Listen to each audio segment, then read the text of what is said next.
April 7 and 8 of 1963, MSA US and Canada was formed officially.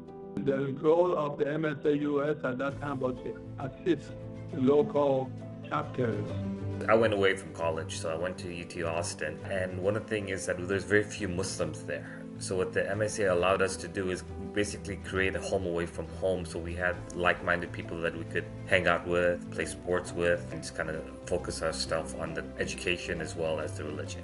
It not only deeply rooted us in our faith and connected us to the masjid in our busy college days, but also it created and cultivated a space for us on campus where we were able to thrive, not only academically, but spiritually and even socially.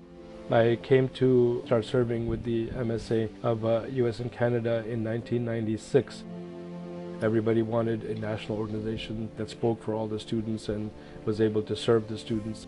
I think one of the things is it allows the community to learn from each other, students specifically. Without MSA of US and Canada, there would not have been like an effort to coordinate what all of these chapters were doing independently.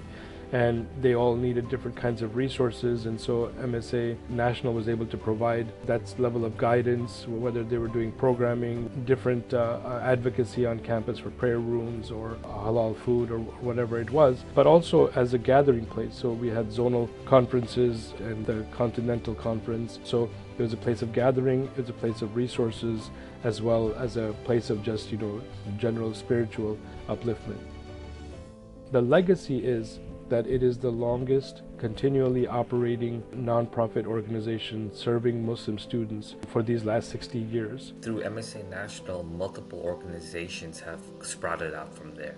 For example, Imana, ICNA, AMSET, and multiple other organizations have come through MSA National, which was the root.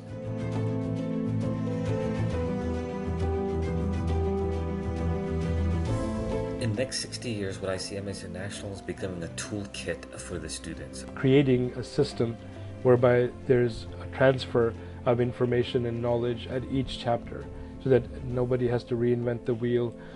In larger terms, it's going to actually be at the front lines of serving people who are struggling to maintain their faith, who are struggling to find a practicing community, who are struggling to look for networks, for professional networks, career networks, for the brotherhood and sisterhood in terms of having people who think like them, who want to love Allah subhanahu wa ta'ala and the Prophet sallallahu alaihi wasallam. These things sound like they're the same things we've been doing, but the urgency will be greater because the systematic effort to attack Islam and Muslims is going to get more intense as the numbers of Muslims grow. I really want to be hopeful and remind all of us that we need to be hopeful, and I hope that MSA National can become even greater than it used to be.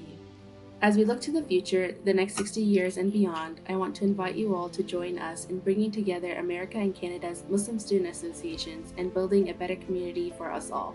MSA National will continue to do the work our four founders had envisioned and beyond. Assalamu alaikum to all of my brothers and sisters at the MSA.